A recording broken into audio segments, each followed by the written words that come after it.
Компания Profoto произвела настоящую революцию в мире фотографии, выпустив в июле этого года прошивку для своей студийной вспышки Profoto B10, которая позволяет использовать ее для съемки не только с камерой, но и со смартфоном.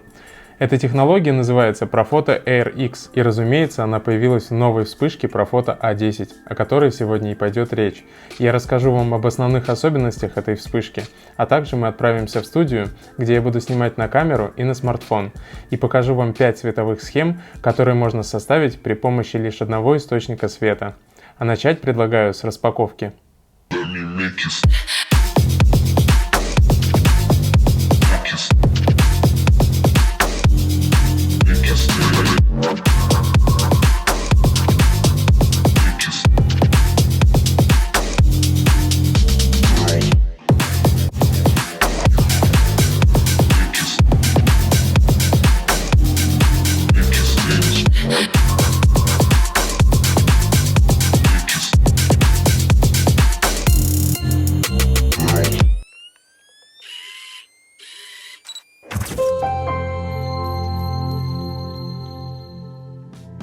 Profoto A10 — это логическое продолжение Profoto A1X, обзор на которую уже есть на нашем канале, ссылка будет в описании. A10 — это по-прежнему гибрид между выносной и накамерной вспышкой, и по праву позиционируется компанией как самый компактный студийный свет в мире, потому что у него круглая голова, высокая мощность 76 джоулей и быстрая скорость перезарядки, всего 1 секунда на полной мощности. Так же, как и в предыдущей модели A1X, в этой вспышке есть режимы HSS сверхвысокой синхронизации, это позволяет вам работать на любых выдержках, и TTL – интеллектуальный автоматический режим, который выставляет мощность вспышки в соответствии с настройками вашей камеры. Но главным нововведением и отличием между двумя этими вспышками является технология Air X, которая посредством приложения в смартфоне позволяет управлять настройками вспышки, обновлять прошивку, а также непосредственно вести съемку на смартфон.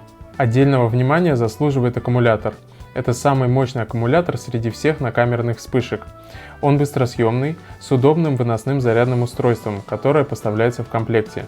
И его хватает на 450 вспышек на полной мощности. Также следует понимать, что каждый новый продукт от Profoto автоматически становится частью большой экосистемы.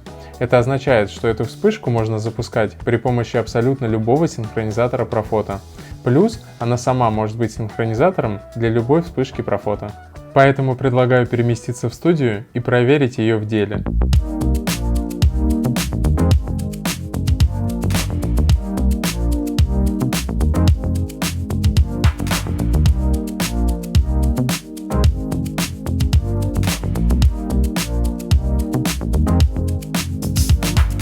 Мы переместились в студию, рядом со мной прекрасная модель Алина. Привет. И сейчас я покажу вам 5 принципиально разных световых схем, единственным источником в которых будет Profoto A10. А поскольку эта вспышка умеет снимать теперь и на смартфон, то я буду дублировать кадры и снимать помимо камеры также и на iPhone. Для того, чтобы синхронизировать вспышку со смартфоном, мне достаточно включить Bluetooth и зайти в приложение Profoto. А для того, чтобы использовать вспышку с камерой, я буду задействовать бескнопочный синхронизатор Profoto Connect.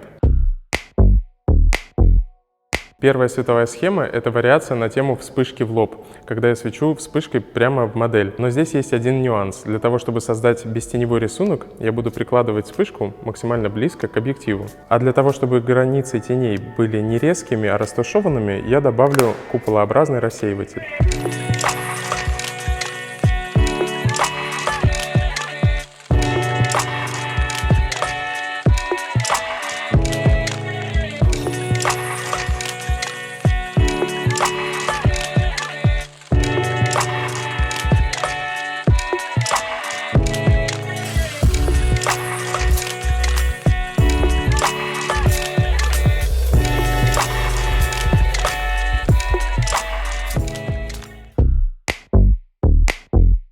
Следующая световая схема называется отражение от белой стены, когда я направил вспышку в стену, и свет от стены будет идти на нашу модель. Здесь есть два нюанса.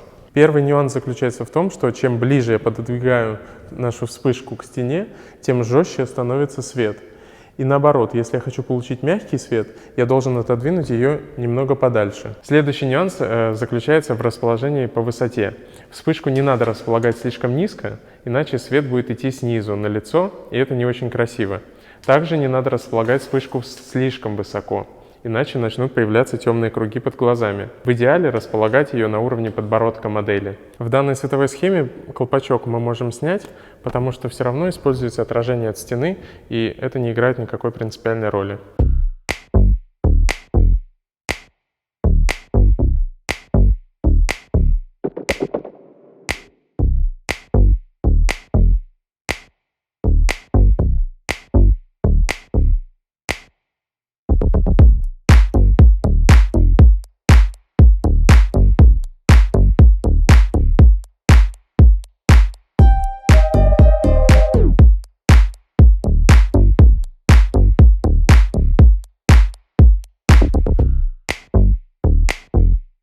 В следующей световой схеме я добавил к нашей вспышке большой белый зонд на отражение. Но я буду направлять его не в сторону модели, а буду направлять его в сторону отражателя. Что нам это дает? Во-первых, свет от зонта ложится на модель лишь по касательной, не напрямую.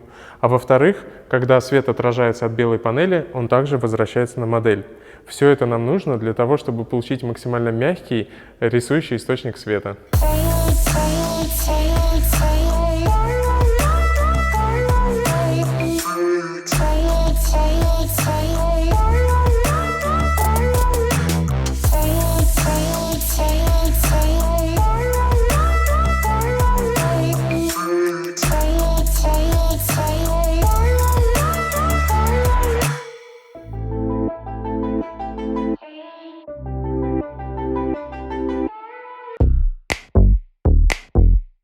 Для следующей световой схемы я одену на зонд белую рассеивающую панель.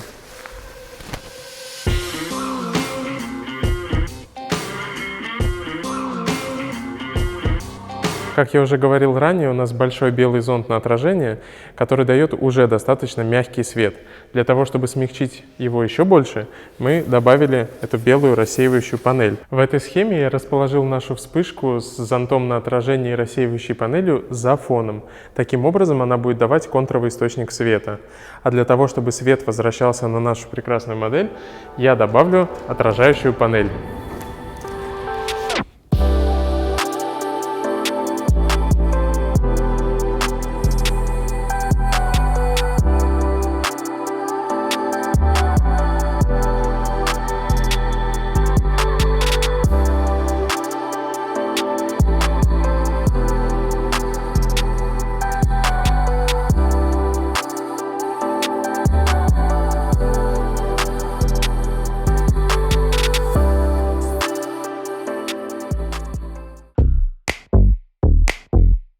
Одна из моих любимых световых схем. Я расположил профото А10 с белым зонтом на журавль. Таким образом, свет у нас идет сверху. Здесь также есть один нюанс. Я расположил свет не прямо над головой модели, а чуть-чуть спереди. Таким образом, свет от зонта снисходит на модель по касательной. Почему это хорошо? Когда свет идет по касательной, он становится еще более мягким. Скулы все равно остаются подчеркнутыми, но светотеневой рисунок на лице очень мягкий и нежный.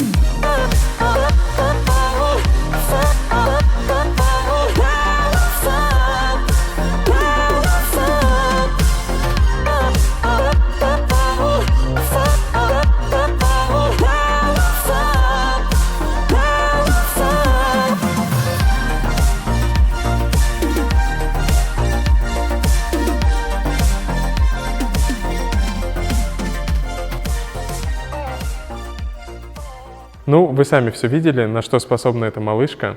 По ощущениям от работы, по качеству изображений, она ничем не уступает любому стандартному студийному прибору. А еще на нее теперь можно снимать на смартфон, так что я настоятельно рекомендую для использования в студии со смартфоном или с обычной камерой. Надеюсь, это видео было для вас полезным. Пишите в комментариях, если у вас остались какие-либо вопросы, я буду рад на них ответить. Делитесь этим видео с друзьями и до новых встреч!